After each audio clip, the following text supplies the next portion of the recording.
Bueno, buenos días para todos. Muchas gracias por atender esta convocatoria para compartir con ustedes la mañana de hoy con una serie de reflexiones sobre lo que estamos viendo en torno a las medidas adoptadas por el gobierno con ocasión de la emergencia económica y de la emergencia sanitaria, pero sobre todo en un contexto más amplio, que es el contexto de las oportunidades y los riesgos que estamos viendo para la planeación y el cumplimiento tributario de sus empresas. En el curso de los últimos días hemos estado reunidos con todo el equipo del grupo de práctica de Derecho Tributario de Código Abogados, y el trabajo que les voy a presentar es el resultado del esfuerzo conjunto de todos los miembros del grupo de práctica.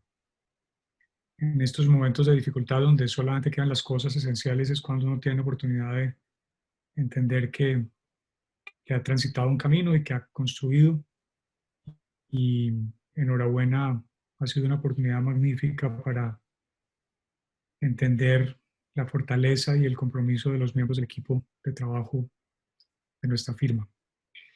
Muy bien, tenemos previsto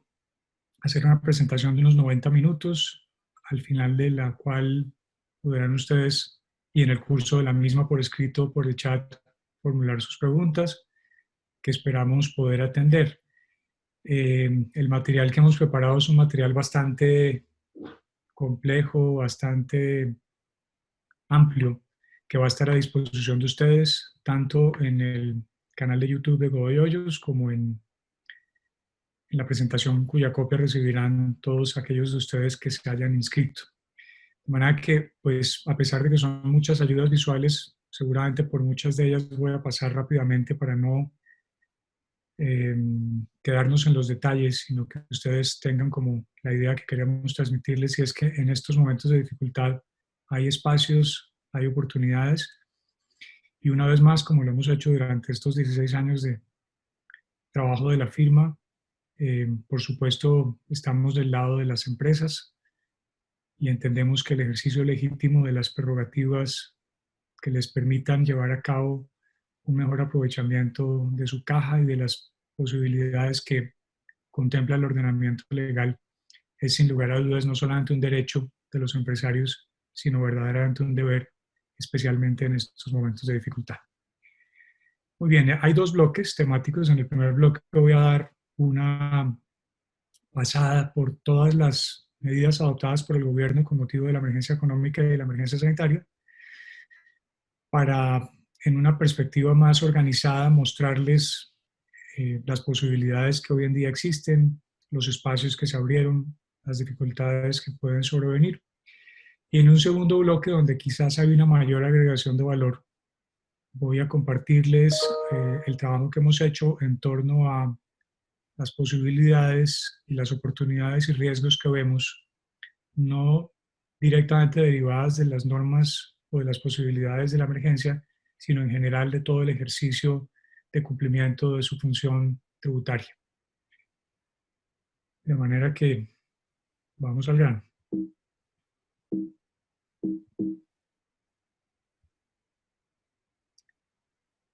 Muy bien, en el primer capítulo, pues básicamente hay 5 bloques temáticos. Dentro de las medidas adoptadas por el gobierno,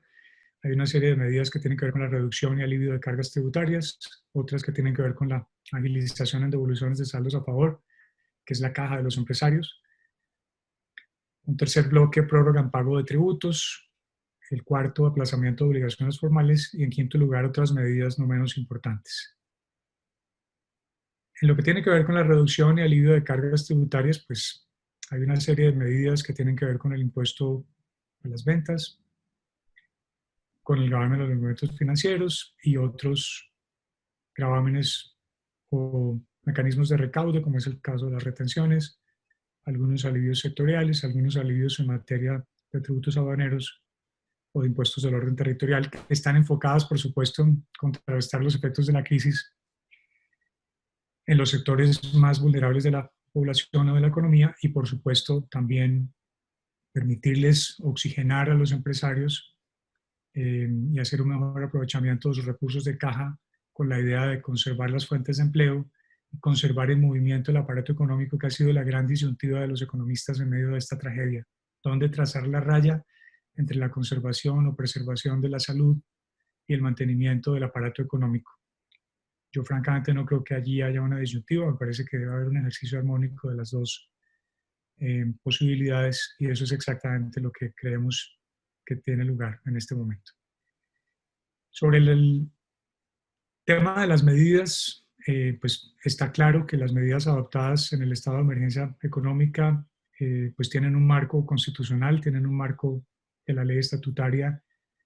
de los estados de excepción y una serie de directrices de la jurisprudencia donde queda claro que las medidas pueden regir por el tiempo que disponga el gobierno, pero en caso de que el gobierno no disponga una vigencia especial, regirán hasta el término de la siguiente vigencia fiscal, salvo de nuevo que el Congreso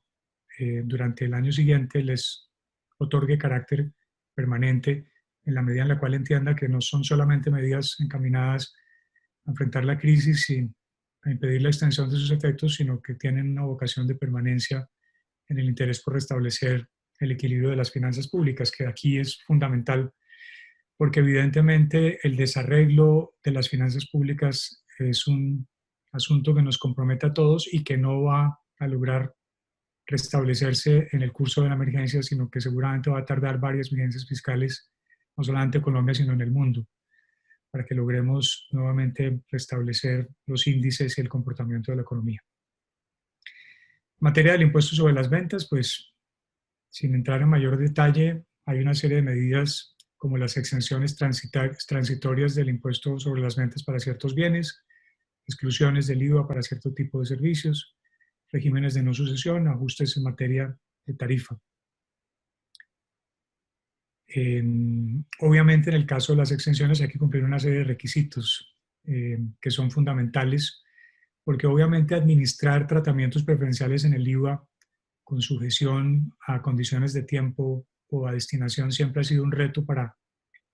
el legislador y para la administración tributaria. De manera que en este caso, pues obviamente deben cumplirse una serie de requisitos como la eh, leyenda que debe contener la factura en torno a la circunstancia de que esos bienes están afectos a ese tratamiento transitorio, o la rendición de informes para que la DIAN pueda hacer cabalmente su fiscalización, y obviamente la vigencia dentro del plazo de la emergencia sanitaria hasta el 30 de mayo, o un plazo especial, según lo haya fijado el gobierno, o en el caso de que no haya un plazo estipulado, como lo señala la Constitución, hasta el término de la siguiente vigencia fiscal. Allí en el decreto 438, que fue el primer decreto en esta materia, pues hay una serie de bienes exentos sin derecho a devolución o compensación. En el decreto 551, que fue el últimamente expedido, se amplió la lista de bienes para incluir equipos y dispositivos médicos e implementos de aseo. Y obviamente, pues está claro en el decreto que la exención transitoria rige durante el término de la emergencia sanitaria, no de la emergencia económica, que como saben terminó el 17 de abril, sino de la emergencia sanitaria que va hasta el 30 de mayo. Allí básicamente ha habido pues una serie de discusiones en torno al tema, pero digamos lo más claro es que estos bienes transitoriamente exentos del listado pues no conceden derecho a devolución, pero la DIAN tuvo oportunidad de aclarar el alcance del decreto 551, y lo que dice es que el hecho de que no tengan derecho a devolución no significa otra cosa que la postergación del derecho que se va a ejercer contra el impuesto generado tan pronto como esos bienes pasen nuevamente al régimen de bienes gravados una vez que termine la emergencia sanitaria. De manera que esto no tendría por qué afectar otro tipo de prerrogativas del productor, del contribuyente responsable del impuesto a las ventas, que en un momento determinado pudiera tener saldos a favor derivados de sus actividades de exportación o cosas semejantes. Muy bien.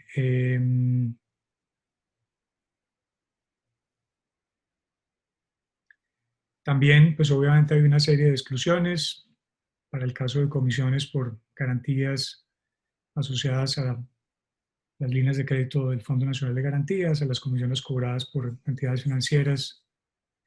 en la dispersión de los recursos de los programas de ingreso solidario y apoyo económico excepcional, las comisiones por garantías a créditos del sector agropecuario, entre otras. También tenemos de este talante medidas de alivio en lo que tiene que ver con el impuesto a las ventas para el transporte aéreo de pasajeros, que por supuesto es un sector de la economía que está completamente paralizado, el IVA para la gasolina de aviación y pues ciertamente la disminución de las tarifas del impuesto a las ventas para el sector aéreo, que va a necesitar no solamente estas, sino muchas otras medidas en el proceso de reactivación. Muy importante, pero sin extendernos, la medida que el gobierno decidió anticipar de compensación del IVA a la población más vulnerable. Estamos hablando de un poco más de 70.000 pesos bimestrales, con unos mecanismos de focalización que ha venido trabajando el gobierno por años, que ya no son exclusivamente el SISBEN y que de alguna manera oxigenan las necesidades de la clase más necesitada y conservan también su capacidad de consumo y su capacidad de tener, con las limitaciones de nuestra economía, una subsistencia digna. En materia del IGMF, también hay una serie de medidas de exención durante la emergencia, en el caso de los movimientos asociados a las empresas, a las entidades sin ánimo de lucro pertenecientes al régimen tributario especial. También en el caso de los desembolsos destinados a la población vulnerable, la posibilidad de marcar hasta 2 cuentas con el propósito exclusivo y la necesidad, por supuesto, de informar a la DIAN sobre estos movimientos. Curiosamente, en la definición de las entidades sin ánimo de lucro beneficiarias de esta exoneración del gravamen de los movimientos financieros quedaron solamente las pertenecientes o vinculadas al régimen tributario especial, cuando hay muchas entidades sin ánimo de lucro que son no contribuyentes del impuesto sobre la renta. Ese es un tema que pues habrá que mirar. También tenemos otra serie de exenciones, los decretos 518, 570, 538, que están acompañadas de una serie de requisitos como la marcación y exclusividad de las cuentas a través de las cuales se mueven esos recursos. Del mismo modo, tenemos otro tipo de alivios asociados a la reducción de la tarifa de retención o autorretención al 4%, al caso de las comisiones y garantías del Fondo Nacional de Garantías, que pues lo que pretenden es, por supuesto, facilitar que esos recursos se movilicen con el menor demérito posible debido a la generación del gravamen en los movimientos financieros. Muy importante también el decreto 560, que supone que habrá compañías que podrán hacerle frente a la crisis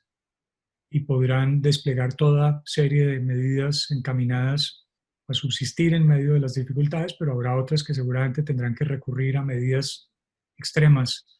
como acceder a procesos de insolvencia o acuerdos de reorganización en curso, y obviamente también el sistema tributario pone de su parte con el fin de que pues, estas compañías que están en dificultades puedan verdaderamente experimentar alivios que les permitan hacer una mejor disposición de sus recursos y subsistir en medio de las dificultades. En materia de retención en la fuente, pues estas compañías no tendrán retención hasta finales de este año. En materia de anticipo del impuesto sobre la renta no se liquidará y pagará. Hay también una reducción de la retención en la fuente del IVA, que será del 50%, frente a la retención del 15% genérica. Obviamente esto lo que permite pues, es que estas compañías que están en dificultades no se vean también abocadas a la necesidad de financiar el impuesto a las ventas generado en momentos en los que ni siquiera lo han recibido de sus clientes. Saben ustedes bien que el sistema del impuesto a las ventas está afincado en el principio de causación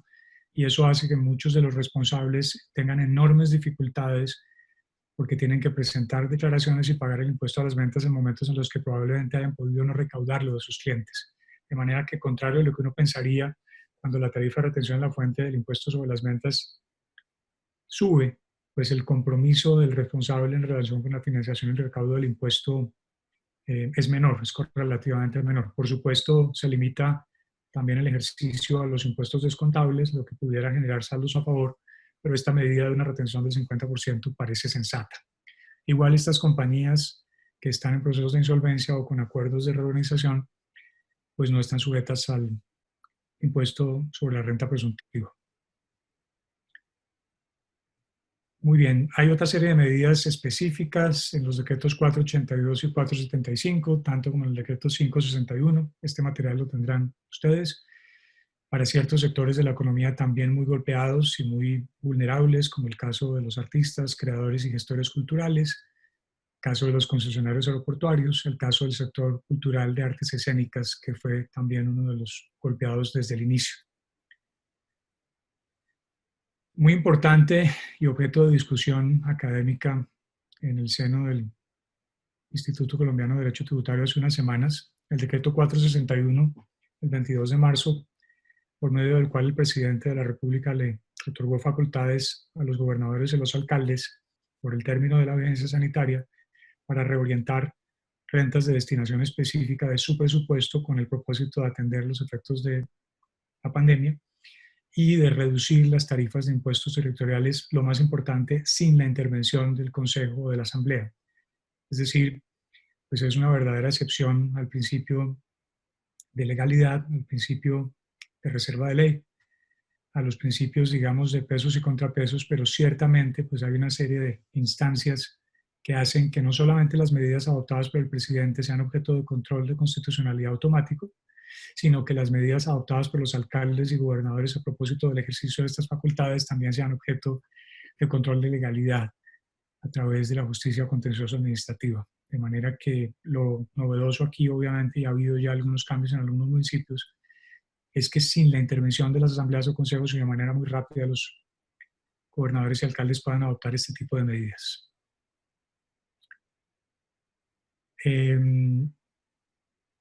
Otro tipo de medidas específicas en materia de aranceles para la importación de productos necesarios para afrontar la crisis, que aparecen allí. También la prohibición de la exportación de productos necesarios para afrontar la emergencia, reducción de aranceles para medicamentos, inclusión de subpartidas arancelarias en la lista de bienes de capital, lo que permite pues, acceder a esquemas como los regímenes de importación temporal de largo plazo, el diferimiento arancelario, la reducción de aranceles a la importación de alimentos y la prórroga de reconocimientos a los usuarios aduaneros permanentes y a los usuarios altamente exportadores con el fin de movilizar el comercio exterior.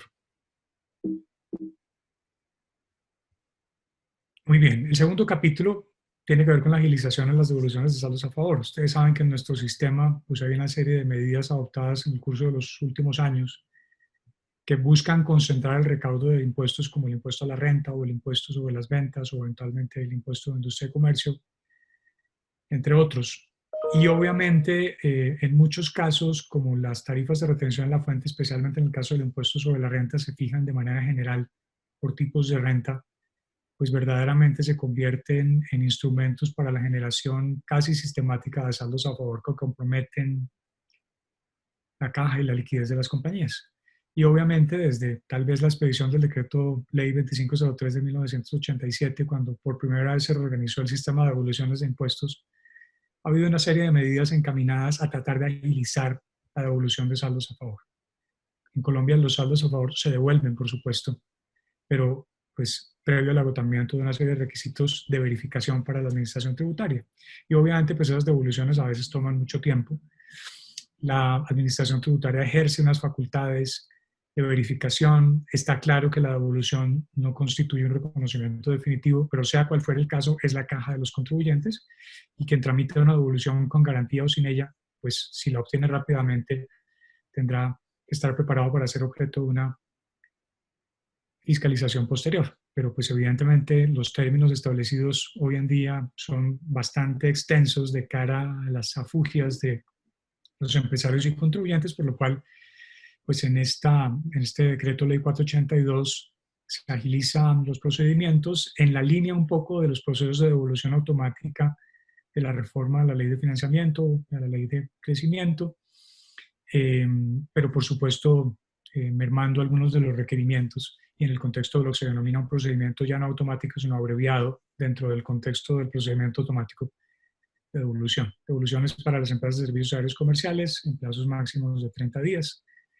También la creación de procedimientos abreviados especiales para la devolución de saldos a favor en general del impuesto sobre la renta y del impuesto a las ventas. Aplicable, por supuesto, a los contribuyentes de riesgo bajo y medio, dentro de esta nueva tendencia de la administración tributaria, como por extensión de los criterios de la administración aduanera, de perfilar a los contribuyentes o usuarios aduaneros en consideración al riesgo que representan para la administración. Y estamos hablando de que estas devoluciones proceden dentro de los 15 días hábiles siguientes a la presentación de la solicitud. Obviamente, pues hemos descubierto estudiando esta norma que se presentan dificultades para el caso de las devoluciones en curso, especialmente cuando alguien ha tenido que corregir su declaración con motivo de la revisión previa y el proceso tiene que volver a empezar, porque evidentemente para que el sistema pueda admitir nuevamente una solicitud de devolución que quede cobijada por los procedimientos expeditos del trámite abreviado, pues es necesario que se libere el primer trámite en el sistema y eso no siempre es tan eficaz como se quisiera. Obviamente, pues esto no exime de la fiscalización posterior con motivo del levantamiento de la emergencia, pero pues evidentemente hay unos alivios, digamos, que todos quisiéramos que fueran lo más eficaces y lo más rápidos que resultara posible. Obviamente no se requiere también la relación de costos y gastos, que es usual, se presentará entre los 30 días siguientes al levantamiento de la emergencia, y tampoco se requiere garantía física. Rápidamente, ¿quién es un contribuyente de alto riesgo que no puede acceder a este tipo de procedimiento abreviado? Pues obviamente el que ha tenido un auto inadmisible sin subsanar en materia de proceso de devolución de saldo a favor del impuesto a la renta, quien tiene solicitudes en renta con autorretención ineficaz, porque pues obviamente la autorretención define por supuesto el nivel de confiabilidad que puede tener la administración tributaria sobre el contribuyente, aquel contribuyente que tenga arrastres en IVA de más de 12 periodos, quienes hayan accedido a la corrección con ocasión de investigación previa o quienes han sido objeto de suspensión del término de devolución en términos del artículo 857-1. Y por supuesto también quienes tengan erogaciones con países de baja imposición en materia del impuesto sobre la renta. Obviamente los efectos que tiene la clasificación del riesgo pues son evidentes. El proceso abreviado pues ciertamente aplica para los contribuyentes de riesgo medio-bajo. En el caso de los contribuyentes de riesgo alto, pues habrá suspensión inmediata del término por la duración de la emergencia, cuando hay, pues obviamente, un temor fundado de la posibilidad de un riesgo de fraude fiscal. Y en el caso de riesgo alto o trámites de solicitud seleccionadas para auditoría, pues obviamente se deben cumplir una serie de requisitos para que o bien opere la suspensión de la evolución o evidentemente el trámite de verificación pase a surtirse con posterioridad. Ojalá funcione esto bien porque, como hemos dicho tantas veces, la caja de las devoluciones es la caja de los empresarios. Nos referimos, por supuesto, a los empresarios cumplidos, porque los empresarios incumplidos, por supuesto, sí tendrán que sufrir todas las consecuencias y atenerse a los procesos de fiscalización a los que pueda recaer sobre ellos todo el peso de la ley. En materia de prórroga en el pago de tributos, pues hay una serie de modificaciones del calendario tributario para el caso del impuesto a las ventas, del impuesto al consumo, del impuesto a la renta y de otro tipo de contribuciones y impuestos del orden territorial, como veremos en breve. En materia del impuesto a las ventas, del impuesto al consumo, pues el decreto 401 ciertamente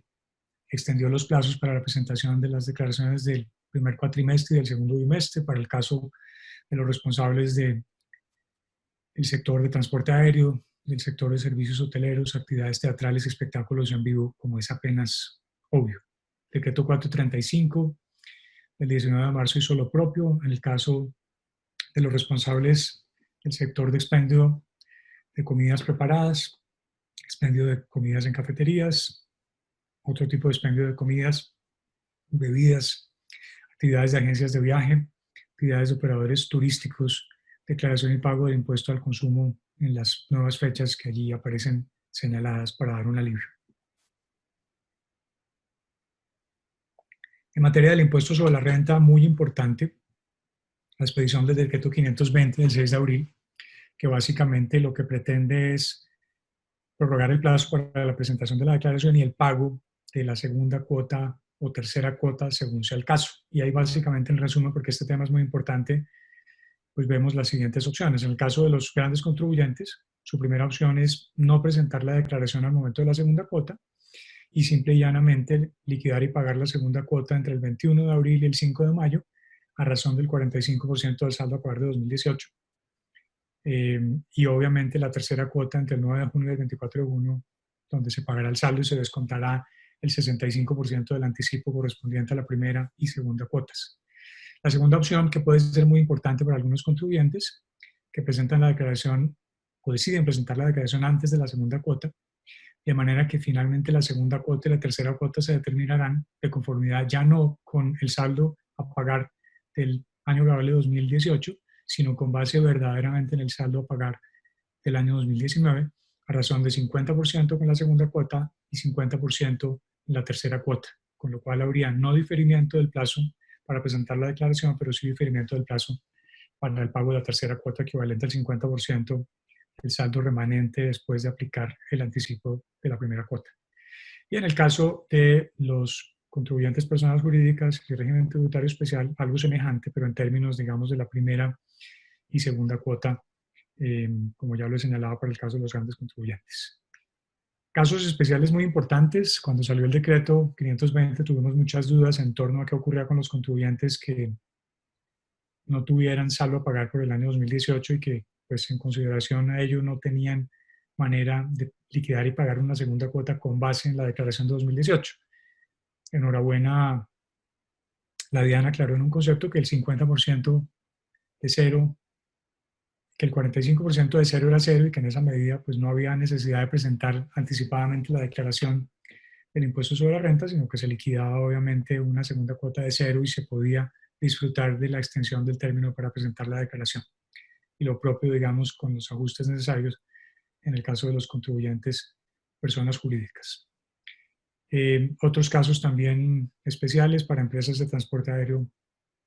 que pues obviamente tienen una prórroga más amplia para el cumplimiento de sus deberes formales y sustanciales derivados del régimen del impuesto a la renta. Otro tipo de prórrogas y alivios en materia de deberes formales para casos específicos del cine, del turismo, como pueden ustedes ver allí. Y lo propio en el caso de espectáculos públicos. En impuestos municipales, pues tenemos ya algunas medidas adoptadas. En el caso de Bogotá, el decreto 93 del 25 de marzo, la resolución 195, donde se contemplan prórrogas y alivios para el caso del impuesto predial unificado, bien sea que se quiera acceder al descuento o que se opte por la posibilidad de pagarlo por cuotas, y lo propio en el caso del impuesto de industria y comercio, como pueden ver ustedes allí y saben con claridad. En Medellín también, simple y llanamente por vía ilustrativa, se modificaron plazos para el cumplimiento de obligaciones en materia de ICA, en materia de impuesto predial dependiendo de la localidad, retenciones y autorretenciones, estampilla, procultura y contribución especial. Muy bien, ya vamos llegando a lo más interesante. En materia de aplazamiento de obligaciones formales, pues obviamente también hay unos alivios en materia de información exógena y de declaraciones de activos en el exterior, como es apenas de esperar. Y lo propio en el caso de los plazos para presentar la información cambiaria y declaraciones de contribuyentes del régimen tributario especial o trámites de acceso o renovación de sus condiciones de acceso al régimen tributario especial, como pueden ustedes ver allí. Del mismo modo, otro tipo de medidas asociadas al cumplimiento de obligaciones formales en materia de renovación de la matrícula mercantil, afiliación a las cámaras y a los registros de proveedores, lo mismo que en lo concerniente al envío de estados financieros a la Superintendencia de Sociedades. Muy bien. Otro tipo de medidas que exceden el propósito de los primeros 4 bloques. Importante, pues obviamente lo que tiene que ver con el régimen de megainversiones, en el que este gobierno ha puesto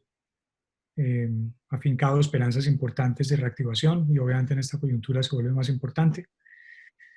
Con motivo de la emergencia se producen algunas modificaciones a los requerimientos de acceso al régimen de megainversiones en el decreto ley 575, donde básicamente, como he dicho, se suavizan algunos de los requisitos establecidos para acceder al régimen en materia de inversiones en el sector aeronáutico. Se reduce el umbral de inversión, se mantiene el de empleados y obviamente con ello la posibilidad de acceder a la tarifa reducida, a la depreciación acelerada, a la no renta presuntiva, al no impuesto a los dividendos y al no impuesto al patrimonio. Otras medidas de alivio no menos importantes, lo que tiene que ver con el aporte al sistema de pensiones, las medidas del decreto 558, que fueron importantes. Como saben, pues básicamente el aporte para cubrir el riesgo de pensiones, que es del orden del 16% más el aporte al Fondo de Solidaridad Pensional. Como resultado de este decreto y durante el término de 2 meses, que básicamente son los periodos de abril y mayo, pagaderos en mayo y junio, pues el aporte pasa a ser tan solo del 3% frente al 16% más el aporte del Fondo de Solidaridad Pensional, lo que es un aporte al restablecimiento o preservación de la caja importante, del cual aporte del 3%, el 75% lo paga el empleador, el 25% lo paga el trabajador. Obviamente, pues estos 2 meses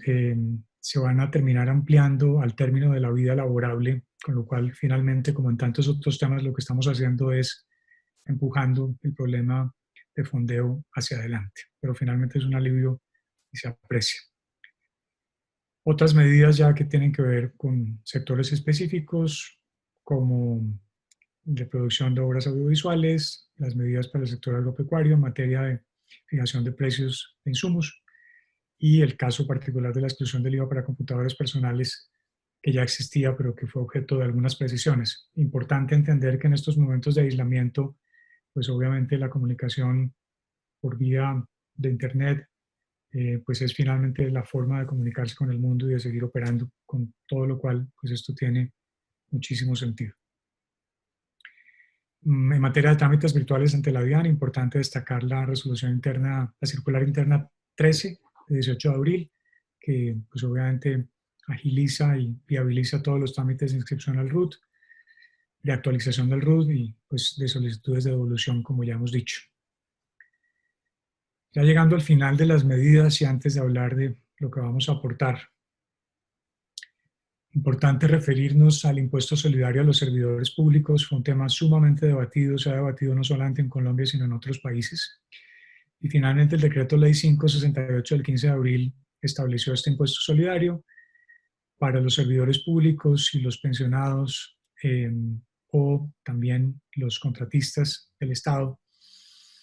que devengan compensaciones superiores a 10 millones de pesos mensuales, una tarifa progresiva que comienza en el 15% y termina en el 20% para quienes devenguen 20 millones o más de compensaciones mensuales, aplicable para servidores públicos, para honorarios de personas naturales vinculadas a entidades del Estado, contratos de prestación de servicios en apoyo a la gestión pública y las llamadas megapensiones, que pues no son otra cosa que también las pensiones equivalentes a 10 millones de pesos mensuales o más para los trabajadores de la rama ejecutiva nacional, territorial, sector central y descentralizado, legislativa, judicial, órganos autónomos y de control. No aplicable para liquidaciones por terminación, no se trata de pagos periódicos, evidentemente, ni para el sector salud ni de Fuerzas Armadas, quienes están poniéndole el pecho a esta tragedia. Muy importante señalar que el concepto de salario en términos del decreto, y quizás no con tanta claridad del concepto, incluye la asignación básica, los gastos de representación, primas o bonificaciones u otros beneficios que reciben los servidores públicos como retribución directa al servicio prestado. Dice el decreto, no incluye prestaciones sociales ni beneficios salariales que se perciben semestral o anualmente. Allí se han generado discusiones importantes, pues evidentemente cuando el decreto dice que no incluye prestaciones sociales, pues debe entenderse que el alcance es general a nuestra manera de ver y que la circunstancia de que se perciban semestral o anualmente está referida solamente a los beneficios salariales, porque es que las prestaciones no hacen parte de la base gravable del impuesto solidario a los servidores públicos y evidentemente no se puede entender que se excluyan si no están incluidas. De manera que lo que nosotros hemos entendido es que básicamente se incluye la asignación salarial. No creemos que las prestaciones sociales en ningún caso se incluyan y los beneficios salariales que se incluyen son solamente aquellos que constituyen retribución directa del servicio. Los que no constituyen retribución directa del servicio no forman parte de la base gravable del impuesto. Y obviamente el monto del impuesto se considera para todos los efectos de atención a la fuente como un ingreso no constitutivo de renta o ganancia ocasional, con lo cual, digamos, hay una forma de alivio al impacto efectivo de este impuesto en el ingreso de los servidores del Estado y de los pensionados. Muy bien. Siendo las 9:15, comenzamos el segundo capítulo, quizás el más importante, en el que verdaderamente con el concurso de todos los miembros del grupo de práctica de Derecho Tributario de la firma hemos tratado de identificar y de poner de una manera organizada una serie de oportunidades y una serie de riesgos que avisoramos en materia de planeación y cumplimiento tributario, así como en lo concerniente a los litigios tributarios en curso, a los que puedan llegar a promoverse en el futuro como consecuencia de las determinaciones tomadas en el término de la emergencia. Aquí, pues básicamente hemos preparado para ustedes 5 bloques temáticos. El primero que tiene que ver con posibilidades o alternativas o espacios de planeación tributaria, adaptación a las circunstancias económicas del entorno y reestructuración de contratos, operaciones y estructuras. Muy importante. El segundo eje temático tiene que ver con el manejo de la cuenta corriente, que pasa por el tema de devoluciones, anticipos y otro tipo de partidas asociadas al movimiento de recursos con la autoridad tributaria. Un tercer eje que tiene que ver con lo que estamos viendo que puede ocurrir en materia de precios de transferencia a propósito de los cambios sustanciales en la forma como viene funcionando la economía y seguirá funcionando por unos meses más. También algunas reflexiones asociadas a los litigios tributarios en curso, pero sobre todo a los litigios potenciales. Y finalmente, a título de complemento o de ñapa, algunas reflexiones y aportes en lo que tiene que ver con aduanas y comercio exterior, con el apoyo de nuestro grupo de práctica de aduanas y comercio exterior y cambios internacionales. Muy bien, vamos entonces con el primer eje. Como decía al inicio, nosotros siempre hemos creído que dentro del contexto de las denominadas economías de opción, como decía al inicio, y por fuera del ámbito de la planeación fiscal denominada agresiva, los empresarios tienen no solamente el derecho de buscar dentro del marco de la ley aquellas alternativas de estructuración de sus negocios y transacciones de las que se derive un menor impuesto, sino que, como también decía al inicio, verdaderamente tienen el deber de hacerlo, porque estamos hablando del manejo de un recurso escaso y evidentemente lo que se espera de los empresarios es que hagan ejercicio legítimo de estas posibilidades y de estas prerrogativas dentro del marco de la ley. Ningún contribuyente, ningún empresario está obligado a interpretar una norma o aplicarla en aquel sentido del que se deriva el mayor impuesto. Todo lo contrario. Y obviamente partimos de la base de que hay una serie de normas que ofrecen espacios de interpretación y aplicación y que propician por ello mismo el ejercicio de prerrogativas derivadas del principio de autonomía de la voluntad y obviamente la libertad de configuración que tienen los empresarios para estructurar sus transacciones y sus negocios. Pues muy bien. Aquí lo que estamos viendo es que es importante que cada empresario, cada empresa, identifique sus necesidades particulares frente a su perfil tributario para determinar si, como pareciera ser el caso siempre, existe una necesidad apremiante de reducir o diferir la carga impositiva. Si por el contrario, en razón de la disminución de sus ingresos y de la rentabilidad de sus negocios derivada de las circunstancias del entorno, es importante que más bien piensen en la posibilidad de diferir el uso de sus escudos fiscales, eso que más adelante denominaremos y hemos denominado en Godoy Hoyos por años la planeación tributaria al revés. o finalmente si sus necesidades están más asociadas con la adaptación, innovación o reestructuración, como creemos puede ser el caso de muchos de ustedes. En la primera parte, cuando hablamos de quienes tienen necesidad de reducir su carga impositiva corriente, pues estamos hablando de la necesidad de mitigar riesgos de discusión. Ya vamos a referirnos a algunos de ellos. Hacer un ejercicio legítimo de posibilidades de optimización, acceder a beneficios por inversiones o otro tipo de comportamientos deseables que se alinean con eso que se denomina los fines extrafiscales de los tributos. Está claro que el sistema tributario no tiene solamente el objetivo de generar recaudo para que el Estado arbitre los recursos a la atención de necesidades públicas, sino que ciertamente a través del diseño de políticas públicas en materia tributaria es perfectamente posible propiciar comportamientos deseables en sociedad como el ahorro, la inversión, la conservación o generación del empleo, para mencionar solamente algunos.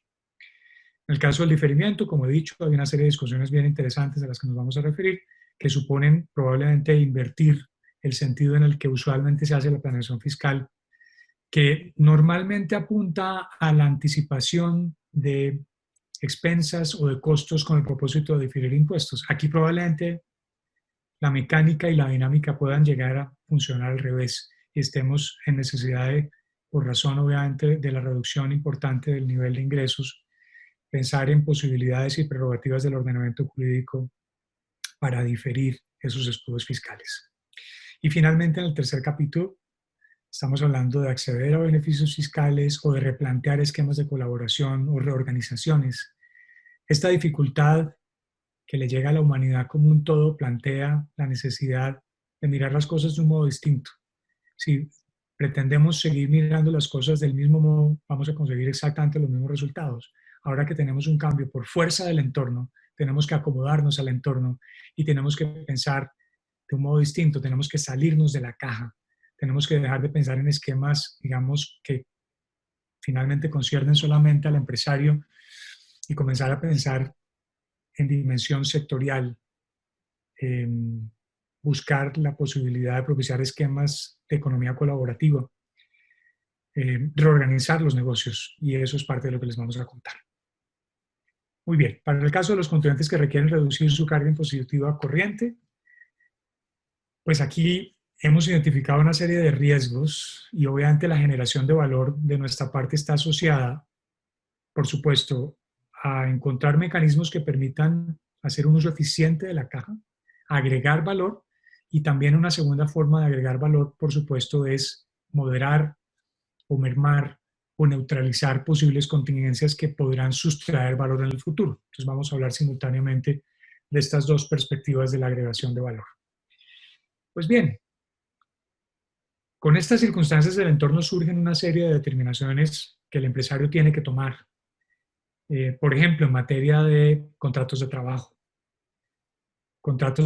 que se suspenden, licencias remuneradas o no remuneradas, continuidad de los contratos, terminación de los contratos.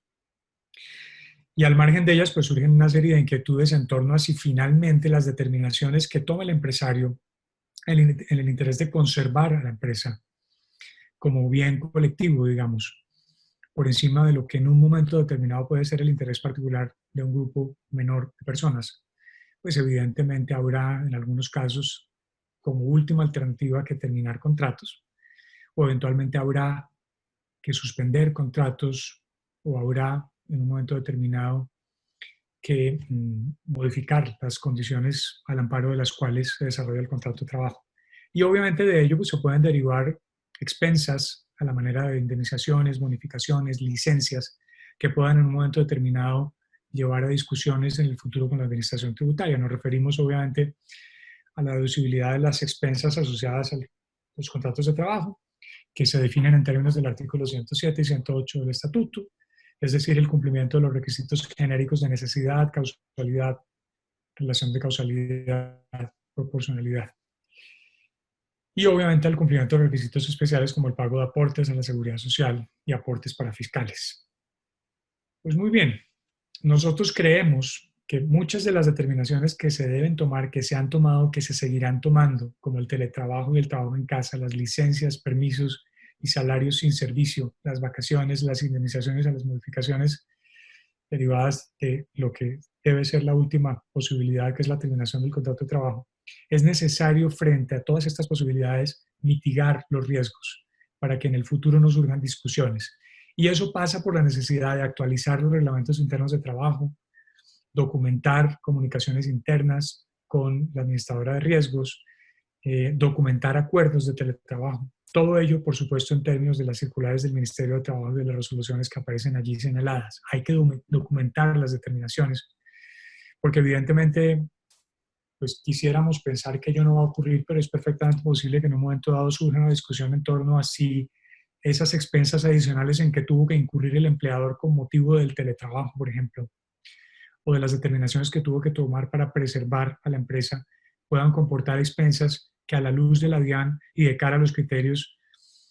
establecidos para la deducibilidad de las expensas puedan no ser deducibles. Nos parece que si se documentan apropiadamente esas determinaciones, podemos salirnos ciertamente de esos criterios generales que han imperado en casos como el de las indemnizaciones y bonificaciones. Yo todavía me pregunto, nosotros todavía nos preguntamos cuál fue el fundamento de un pronunciamiento del Consejo de Estado como el que aparece allí en sentencia 2347 de 2017, en el que llegó a la conclusión de que lo pagado por el empleador como consecuencia de las indemnizaciones o bonificaciones por la terminación del contrato de trabajo no era deducible porque no cumplía los requisitos de necesidad, proporcionalidad de las expensas. Eso es bien cuestionable porque pues uno entiende que cuando un empresario contribuyente toma la determinación de disponer de parte de su fuerza de trabajo, no lo hace por deporte, ni lo hace simple y llanamente por una decisión arbitraria, sino lo hace porque finalmente está pensando en la preservación de su empresa. Y del mismo modo, como en un momento determinado es necesario romper el vínculo laboral para continuar adelante, pues de ello se derivan una serie de consecuencias que provienen del propio ordenamiento legal y que buscan, por supuesto, compensar al trabajador, pero que no tiene sentido que se considere que son gastos de mera liberalidad o que no tengan relación de causalidad. De manera que todos estos consejos en esta primera materia van encaminados a que desde ya vayamos documentando y preparando lo que hemos denominado el archivo de defensa, el defense file de las decisiones adoptadas para que estén debidamente justificadas y soportadas y no se crea que corresponden a decisiones aisladas, sino verdaderamente decisiones que se esperaría tomara un buen hombre de negocios, que es como nosotros creemos que deben valorarse los requisitos para la deducibilidad de las expensas cuando el estatuto habla de que la necesidad y proporcionalidad y causalidad se evaluarán con criterio comercial teniendo en cuenta las normalmente acostumbradas, pues no se está refiriendo a nada distinto que a la costumbre mercantil, a las decisiones que toma el buen empresario para conservar a la empresa y no por un ejercicio arbitrario de sus propias razones. Segunda partida muy importante en materia de posibles riesgos y estrategias para neutralizarlos. Estamos hablando del caso de las depreciaciones. Y obviamente las grandes preguntas aquí, desde que como consecuencia de la ley 1819 entramos en el escenario de convergencia de estándares internacionales de contabilidad para fines de la determinación del impuesto sobre la renta, pues obviamente está claro que la depreciación o el método de depreciación, por lo menos para fines fiscales, será el que resulte aplicable de conformidad con la técnica contable. Pero la gran pregunta es, ¿qué pasa si los activos dejan de usarse? O si los activos tienen uso restringido, o si, con independencia de que en un momento determinado se puedan usar o demeritar, no hay un torrente de ingresos equivalente. Obviamente, al amparo de las directrices sobre normas internacionales de contabilidad, la depreciación no cesa cuando el activo esté sin utilizar a menos que pues, se encuentre depreciado por completo, como es apenas obvio, o cuando no se produzca eh, y siempre y cuando se esté haciendo uso del método de unidades de producción, evidentemente. O sea, la técnica contable un poco lo que dice es la depreciación hay que conservarla, a menos que, como he dicho, se trate del método de unidades de producción donde evidentemente si no hay producción frente a lo que pudiera disponer el régimen fiscal en esta materia. Y cuando uno revisa los artículos 128 y 136, Y los conceptos de la DIAN, pues obviamente pareciera que va por el camino de la exigencia de que los bienes, para que puedan depreciarse, hayan prestado servicio en el año gravable. No dice cuánto. Un cálculo proporcional también en el 136 a los meses en que las mejoras han estado en uso o en que los bienes nuevos prestaron servicio, con lo cual aparentemente se está asociando la prerrogativa de la depreciación con el uso. O cuando los bienes se destinaron a fines no relacionados con negocios o actividad productora de renta, como una excepción también. Obviamente, pues hay una serie de conceptos de la DIAN en los que se sostiene que si el bien no se utilizó en un periodo determinado no puede ser objeto de depreciación, teniendo en cuenta que no satisface los presupuestos para la aceptación del costo o deducción al no desgastarse el bien durante el periodo y además no cumplir los requisitos propios de las deducciones. Bien discutible. Evidentemente habría varias cosas que decir. La primera, la ley no exige aplicar la proporcionalidad. La segunda, pues evidentemente los bienes no solamente se deprecian por su uso, sino también por su demérito. Pero indudablemente si vamos a entrar en alguna discusión y finalmente depreciar el bien nos va a llevar en un momento determinado a que tengamos una pérdida, porque vamos a tener el reconocimiento de un demérito por encima de los ingresos producidos, pues vale la pena preguntarse si más bien, en vez de entrar en todas estas discusiones, no valdría la pena pensar en alternativas como la de, por ejemplo, cambiar el método de depreciación y pensar en esa medida en un método como el de unidades de producción. Estos serían cambios de estimación que tendrían efectos prospectivos tanto en materia contable como en materia tributaria, con lo cual bien vale la pena, y no se requiere, por supuesto, como se requería en el ordenamiento anterior a la ley 1819 en autorización de la DIAN. Más que bien vale la pena revisar, de acuerdo con las proyecciones, si una buena medida de contención del riesgo, para no entrar en estas discusiones, puede ser cambiar el método de depreciación con el propósito de reservar ese escudo fiscal para cuando venga la recuperación de la economía, porque todos estamos contando con que para cuando venga el rebote de la economía tenemos que estar preparados y este tipo de determinaciones hacen parte de esa preparación.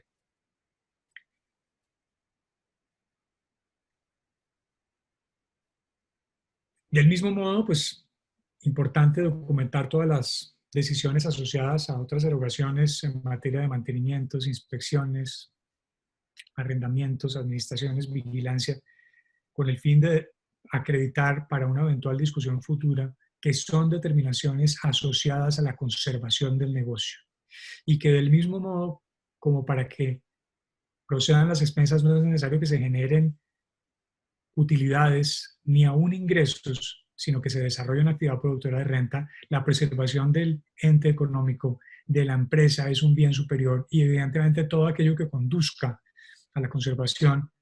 debe ser apreciado como un comportamiento adecuado y propio de unas prácticas mercantiles encaminadas a la conservación de la empresa, que es por supuesto del mayor interés también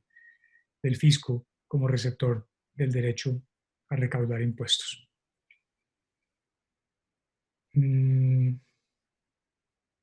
También otras discusiones hemos especulado que pueden surgir asociadas a la deducibilidad de erogaciones en líneas de negocios sin ingresos obtenidos. Pues allí lo que habría que decir es que si una de las líneas de negocio no genera ingresos, evidentemente seguimos en el escenario de la renta global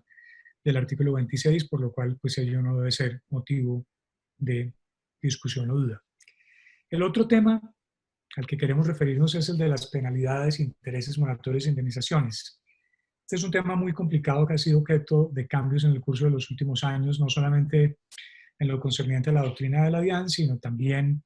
en lo concerniente a la política pública y al diseño de normas específicas como la del artículo 105 del Estatuto. Eso habrá que mirarlo a la luz de la nueva realidad. Este tema de que las multas, sanciones o penalidades por terminación de contratos o cumplimiento tardío de obligaciones civiles, hay que mirarlo también a la luz del contexto. Y obviamente pues habría que hacer una interpretación bien restrictiva del artículo 105 y obviamente avanzar en escenarios de renegociación de contratos, concesión de descuentos, rediferimiento de obligaciones. Idealmente optar por mecanismos alternativos de resolución de conflictos, como contratos de transacción o actas de conciliación en el caso de relaciones de trabajo, e ir nuevamente preparando y documentando un archivo de defensa independientemente de la denominación. Creemos que se trata pero eso hay que documentarlo.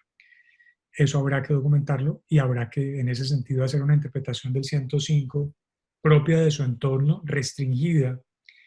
porque nosotros seguimos pensando, y no lo dije al inicio, pero lo digo ahora,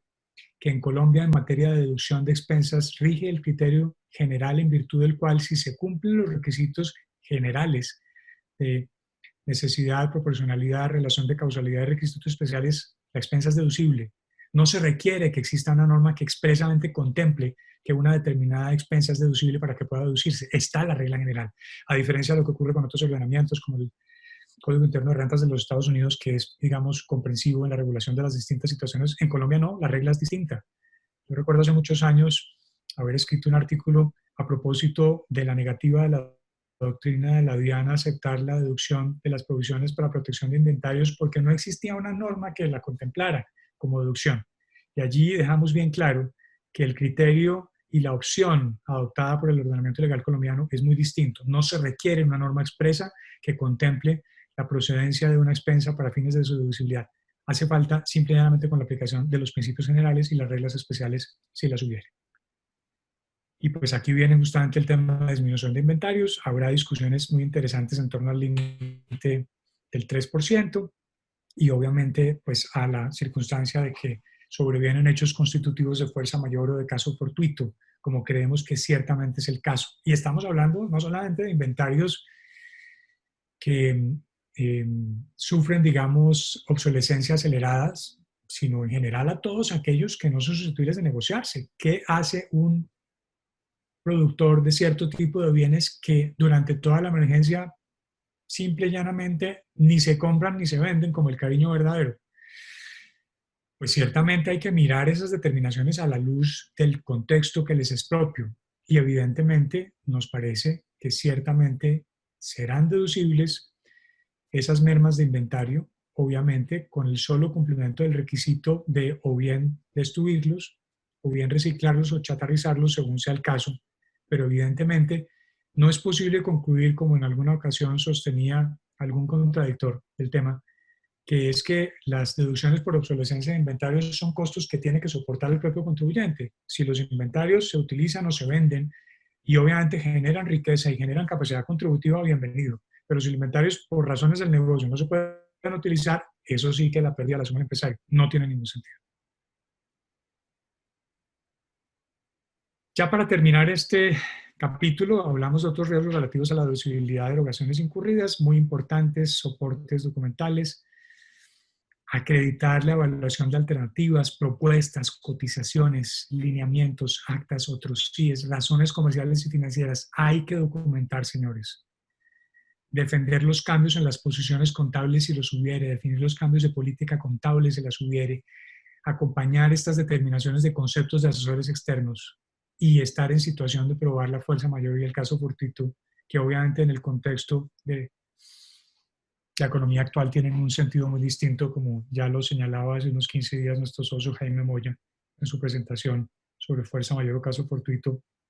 como eximente de responsabilidad a propósito de la terminación de las relaciones contractuales. Segundo capítulo, posibilidades de optimización. Aquí en la misma línea, pero ya no en la perspectiva de riesgo, sino en la perspectiva de generación de valor positivo. Estamos identificando también una serie de posibilidades interesantes asociadas a las deudas manifiestamente perdidas o sin valor. Vemos la necesidad de que se revisen los criterios para la provisión de cartera de dudoso recaudo o para el reconocimiento de cartera como, pues obviamente, manifiestamente perdida o sin valor.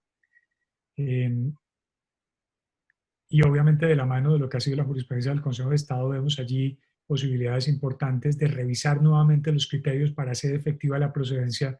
de esa deducción de cartera, bien por la aplicación del sistema general o bien por la aplicación del sistema eh, individual, según sea el caso. Y obviamente, pues, estemos bien claros en que la deducción de la provisión de cartera o el castigo de las deudas manifestamente perdidas o sin valor tiene un sentido muy claro. Y es que el sistema del impuesto sobre la renta en materia de ingresos está asociado para los contribuyentes obligados a llevar contabilidad al principio de devengo o de causación. Pero lo que no tiene sentido, como podría perfectamente sostener a propósito del impuesto a las ventas en un contexto distinto, es que está muy bien que el contribuyente tenga que declarar y pagar su impuesto con base en los ingresos devengados, pero si definitivamente el contribuyente es que no los recibe ni los va a poder recibir, pues el ordenamiento jurídico tiene que disponer de prerrogativas y mecanismos que permitan que el contribuyente pueda revertir el ingreso y de esta manera buscar un alivio o el restablecimiento del equilibrio en vigencias posteriores. Ese es el principio fundamental de la procedencia de la deducción de la provisión por deudas manifiestamente perdidas o sin valor, o la provisión para protección de inventarios o de carteras, según sea el caso. Aquí el único comentario adicional que quisiera hacer, a propósito de una consulta de un cliente muy importante de la firma, es que evidentemente, pues aquí hay que apreciar los requisitos del reglamento, del decreto 187 del 75, hoy incorporado al decreto único reglamentario 1625 2016, cuando, por ejemplo, en materia de deudas manifiestamente perdidas o valor o sin valor, como lo pueden ver ustedes en la ayuda visual, habla de la necesidad de que para la procedencia de la deducción en el año periodo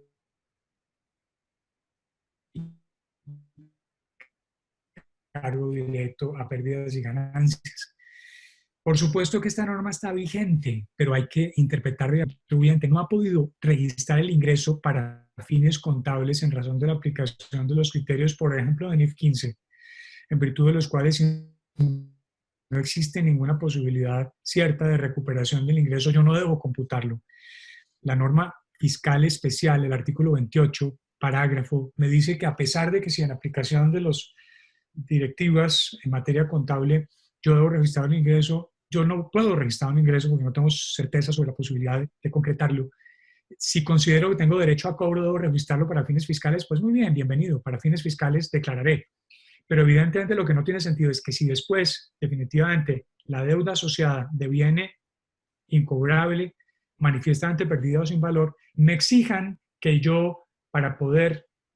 hacer uso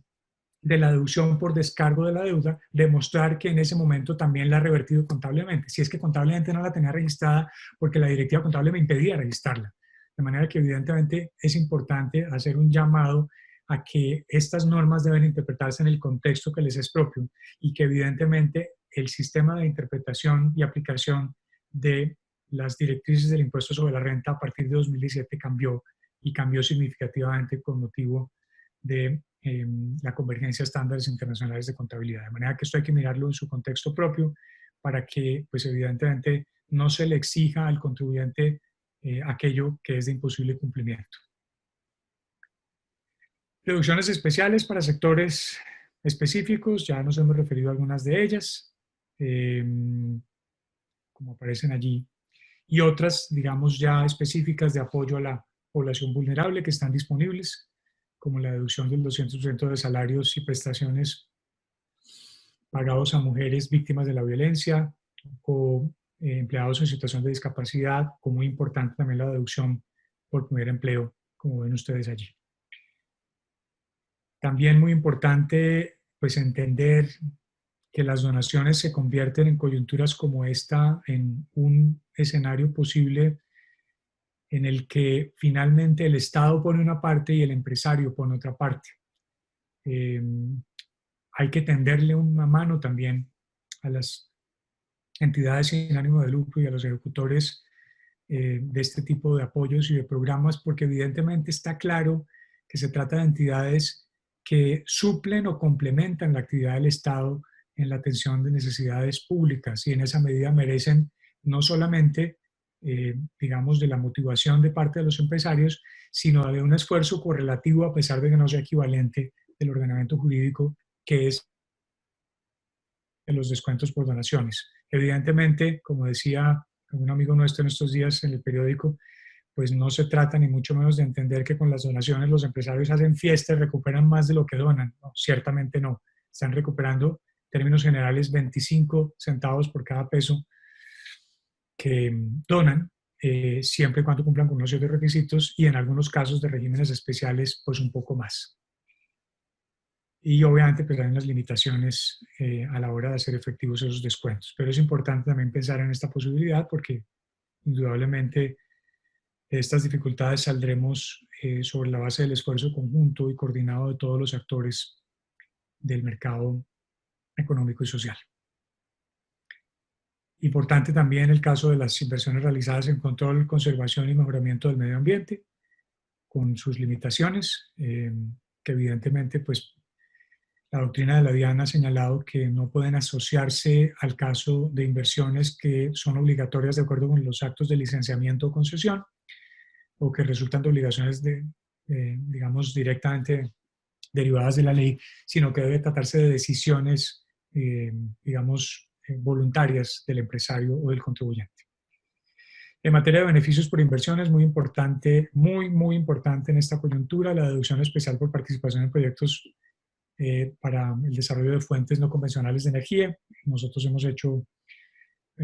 análisis y hemos acompañado a empresarios, clientes de la oficina, proyectos de esta naturaleza, no solamente en su estructuración, sino en la vinculación posterior. Importante, obviamente, tener en cuenta la disponibilidad de esas prerrogativas, la deducción del 50% del valor de las inversiones y el beneficio de la depreciación acelerada. Muy importante explorar en este momento la posibilidad o bien de desarrollar este tipo de proyectos con fuentes no convencionales, o bien para el caso de contribuyentes, empresarios que hagan uso en manera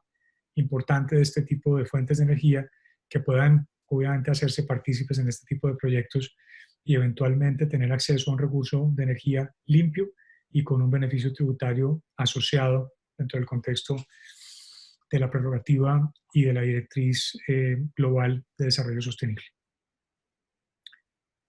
En materia de régimen de megainversiones, ya lo mencionamos, en la posibilidad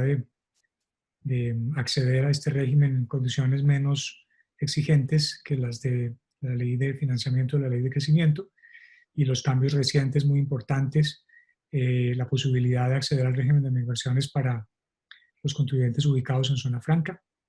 y pues obviamente las demás prerrogativas a las que ya me referí hace un momento. Importante que el requisito de 400 empleos se reduce en el caso de sectores de alto componente tecnológico y es solamente 250 empleos, solamente. Y pues obviamente también los ajustes que se hicieron en la ley de crecimiento para que quede claro que las inversiones pues no se tienen que hacer de manera inmediata, sino que pueden hacerse dentro del periodo de 5 años contados a partir de la aprobación del proyecto de megainversión y no desde la expedición de la ley, como parecía ser el sentido inicialmente. Muy bien. El segundo bloque en materia de oportunidades es el que tiene que ver con los contribuyentes que requieren diferimiento de escudos fiscales del periodo. Ya lo anticipábamos hace un momento, pero pues obviamente vamos a hacer un barrido rápidamente. Ajustes en el método de depreciación o la vida útil de depreciación para reflejar las nuevas condiciones del entorno. Esta doble posibilidad, extensión de la vida útil. Recuerden que finalmente las normas fiscales dicen que la vida útil será establecida de conformidad con la técnica contable siempre que no exceda las tasas máximas determinadas por el gobierno entre 2,22 y 33%, es decir, para vidas útiles entre 45 años y 3 años. Pero evidentemente la vida útil puede ser superior y se puede revisar más adelante, se puede ajustar siempre y cuando, pues obviamente exista un sustento técnico para hacerlo. Y en materia de modificación del método de depreciación, importante nuevamente, como lo decíamos, abrir la posibilidad de hacer un cambio de estimación y adoptar el sistema de unidades de producción sin que se requiera una autorización previa y simplemente previo estudio técnico, manual de uso, informe y experticia que amerite y acredite que eso es lo que tiene sentido y mucho más en una coyuntura como esta. Porque recuerden que la recuperación económica va a tomar algún tiempo. El rebote no va a ser inmediato y obviamente tenemos que preparar nuestras estructuras financieras y fiscales para una recuperación que se va a tomar algún tiempo. Lo propio en el caso de ajustes en la amortización para reflejar las nuevas condiciones del entorno en materia de intangibles o en materia de inversiones amortizables. De nuevo, el método de 5 años, que es la regla general, pues ciertamente es apenas un mínimo, de manera que en la medida en la cual yo pueda documentar apropiadamente el término de recuperación, pues también podrá reservarme buena parte del escudo fiscal derivado de la amortización de este tipo de expensas capitalizables, como es el caso de los intangibles o el caso de las inversiones amortizables. En materia de cartera, como ya anticipábamos, también la revisión del estado actual de la cartera a la luz de la contingencia, la conveniencia de adoptar un nuevo método de provisión, realizar ajustes para evitar el exceso de la deducción por el objetivo de conservación de escudos fiscales, como hemos señalado, no porque la pérdida no vaya a ser deducible, sino porque es mejor no tener que entrar en esas discusiones. Y obviamente pues una combinación adecuada